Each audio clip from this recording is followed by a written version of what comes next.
So there is a Supreme Court case that is fascinating, and it began yesterday, arguments. It is a case of a football coach in Bremerton, Washington, against the school district.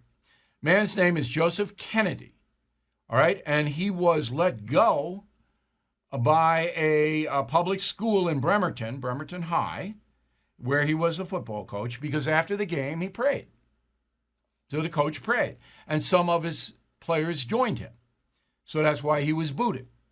Now, the Supreme Court will decide whether Bremerton's freedom of religion was violated. I don't know how they'll rule. But I do know that Sports Illustrated is against Kennedy. Okay? He's against Kennedy. And put up on a screen, this is what they wrote, which is pretty outrageous, I have to say.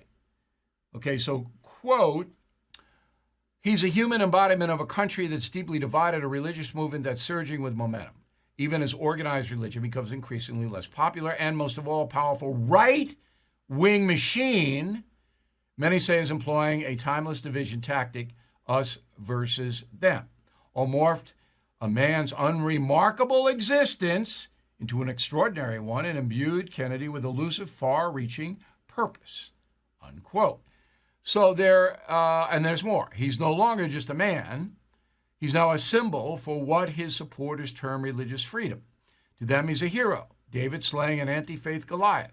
To others, he's a sledgehammer aimed at a bedrock of democracy, the separation of church and state. It was written by a guy named Greg Bishop, who has no blanket idea what the Constitution says about the separation of church and state. It doesn't say anything about it. Okay, that term separation of church and state is not in the Constitution. This guy doesn't know. Sports Illustrated doesn't know. And by the way, the article is against Kennedy. It's a screed against the man, who obviously is a man of faith and I believe sincere. But anyway, church and state comes down like this. The federal government cannot tell you how to believe in faith matters. And it cannot order you to be in any religion. Okay?